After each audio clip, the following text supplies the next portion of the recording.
Welcome into the Real Estate Investing Show. I'm Clayton Morris, I'm founder of Morris Invest, where we are a full-service rental real estate company. I hope you're all doing well. And today is our Q&A episode. So 3 of you have sent us great voicemails where you're asking your real estate or finance-related questions, and we are going to answer them right here on the old show. The way that you can also contribute, if you'd like to leave us a 30-second voicemail and ask your question, just go to our website. It's morrisinvest.com/Clayton is how you can leave a voicemail. Go to that link, and it'll allow you to record. Please keep them to like 30 seconds. We don't need to go longer than that, do we? No, we don't. Okay, here's our very first question today. This one comes from Kevin. Let's take a listen. Okay, Clayton, here's my question. I have purchased one rental home and I put 25% down, rents. I'm probably making $900 off of the rent after the mortgage paid. So that's really good. My question is, can I use equity out of that home to purchase the next home? A refinance cash out. Thanks.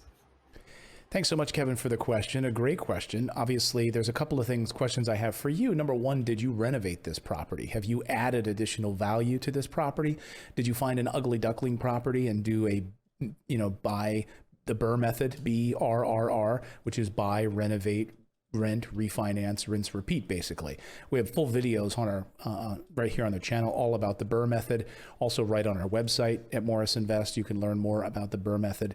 So that's one question I have, but it sounds like because you got a mortgage on it, the bank would have approved the house already being completed, probably didn't need much renovation, but it's possible that you could have got a great mortgage and needed to put some updates into the property. But absolutely, I would absolutely take equity out of a property. Remember my rule, you cannot eat equity. And so if you have equity in a rental property or your primary residence, you can pull that equity out. Now, you'll have to get a little creative and look around for different lenders that are willing to work with an investment property for a home equity line or a refinance. But home equities are not difficult to find. You just have to shop around. Refinance is probably going to be your best strategy to be able to pull that money out of that property and roll it into another one. Obviously, if you have 25% down on the property, you're cash flowing 900, you've added value to the property. Right now in this market, properties are appreciating and interest rates are at like 3% or even lower. Last week, they dropped below 3% on a 30-year mortgage. So absolutely, pull that equity out of that property, roll that into another property. And again, I would be saving as much of my own money as possible. Like whenever we have a client that calls us or books a call with us, we want them to keep as much of their own cash as possible because we want them to use all the financing options we have available. So if you can take some of that equity as a down payment on your next rental property and then use the financing that's out there at 3% or 3.5% or whatever it happens to be, use other people's money, use the bank's money to build your portfolio. So thank you so much, Kevin, for that question. All right, before our next call, I want to tell you about our sponsor, our friends over at Fund and Grow. Now, if you come to our website, right up here at the top, you go to morrisinvest.com/funding.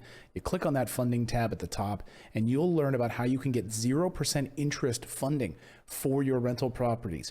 Yes, you can get 0% interest funding using business credit cards, and you're going to save $500 off your sign-up fee. This is way better than hard money because the points that you would pay to get hard money loans and stuff like that. But being able to have business credit cards with 0% interest that you can use as down payments on your rental property and then refinance, pull the equity out of that property just like Kevin just asked about, and be able to roll that into another property, but also pay off your 0% interest cards. Again, you get this for about 18 months, 12 to 18 months. They will walk you through the entire process. So go to morrisinvest.com/funding today if you're interested in booking a call with them and learning more how you can get 0% interest funding for real estate. So thanks to Fund and Grow for their support of Morris Invest and our entire show.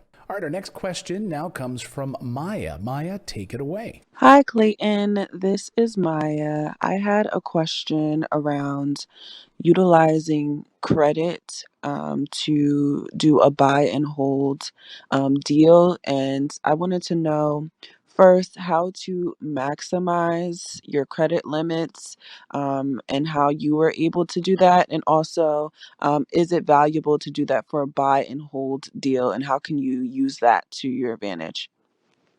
Hey, thanks, Maya, for the question. I want you to remember that Robert Kiyosaki, the author of Rich Dad, Poor Dad, bought his very first rental property with a credit card.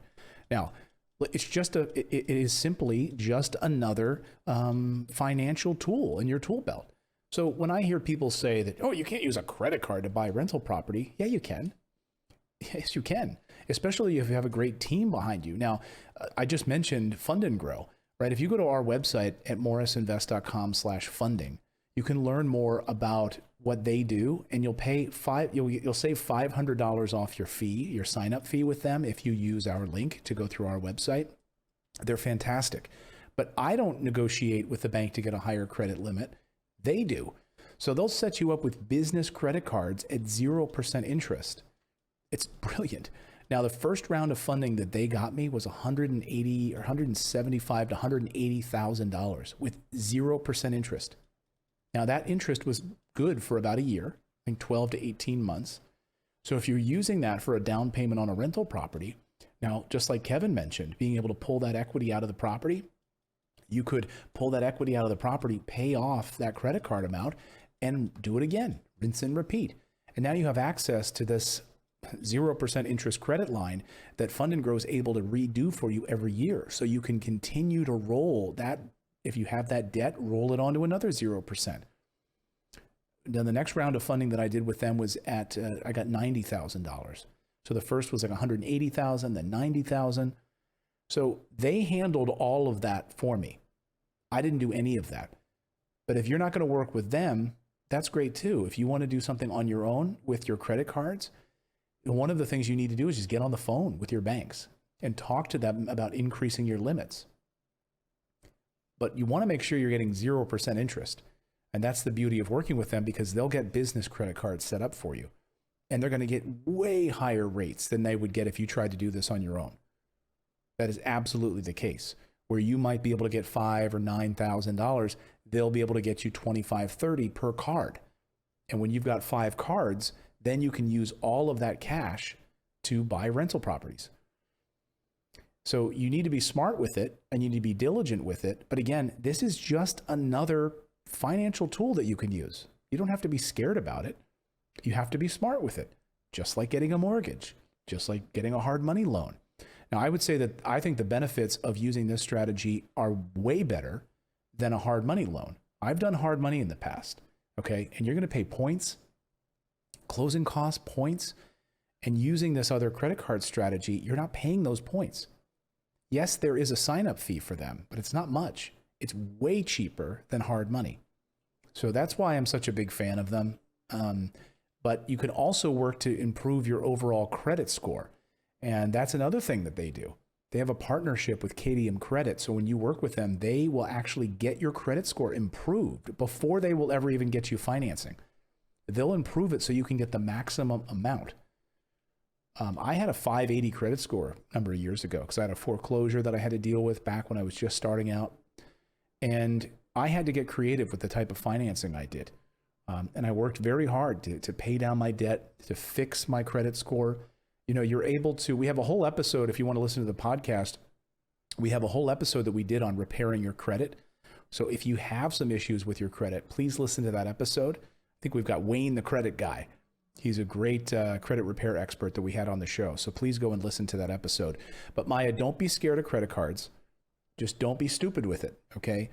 Just treat it as another smart financial tool in your tool belt that you can use. And I still use it to this day to buy rental properties. So you can too. Okay, our next question comes from David. David, take it away. Hi, I'm curious if you have a recommended cash-on-cash return amount that you use when you're evaluating a single-family rental property. Thanks. I enjoy your show. Hey, thanks, David. So cash-on-cash return, what is the ROI that I look for on a rental property? We always want to be, look, your mileage may vary, okay? So let's think about a savings account right now. If you've got your money in like a Wells Fargo or Bank of America savings account, you're literally losing money every day, because you might be saving 0.001%, something like that. And the inflation rate in the United States is about 2%. And the Federal Reserve announced 3 weeks ago that they are now going to allow the inflation rate to run hot in the next few years, meaning above 3% or higher, that means if you've got money in a savings account, you're losing money every day. The value of your dollar is going down. Real estate is a hedge against inflation because it appreciates. It always has. So even if you have like a crash, it goes down a little bit, but it always is higher than inflation. So even a conservative 3 or 4% appreciation, which in many markets is way higher than that, you're still beating inflation just by owning real estate. So that's one thing to consider. Most people don't think about these things when they're weighing their return on investment. The other thing you want to look at is taxes. Remember, there is no better tax vehicle than rental real estate. Nothing. So think about the tax benefits that you'd get. You know, are you buying a new construction property? Like, for instance, we have cost segregation analysis built into each of our new construction properties. So when a client closes, they're able to take that in that same calendar year and accelerate that depreciation, basically getting their entire down payment back on their taxes because of a cost segregation analysis. I know this is a high-level ninja thing here, but very important. We have full videos on our YouTube channel about cost segregation analysis. Just go to youtube.com/MorrisInvest if you want to learn more about that. But just from a cash on cash perspective, just like the sheer cash flow coming in every month, if you're making 2% in the stock market and you're making 6% from a rental property that you own, I'd take that. But the properties that we do at Morris Invest really are on the low end. Low end, we try right around the 8% net cash on cash return is what we look for. Really, we don't go much lower than that. Again, mileage may vary a little bit, but mostly around that 8% net cash on cash return. Then if you factor in the taxes and the acceleration of depreciation because of a cost segregation analysis, you're looking at well over 20% because of those other factors.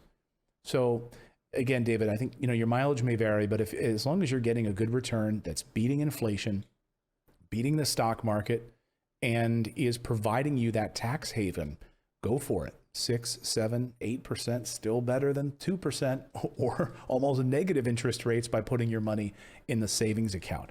So I hope you found that valuable. You can ask questions right here on the show as well, just by going to our website. Go to morrisinvest.com/Clayton is how you can leave a 30-second voicemail message, and we will try to get to your questions. We've gotten a lot of them.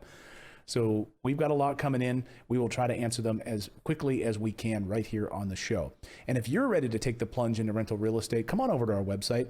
Just go to morrisinvest.com. We have a whole blog there. You can learn so much with all of our blog content and podcasts. Spend some time there, learn a few things, and take your real estate investing to the next level.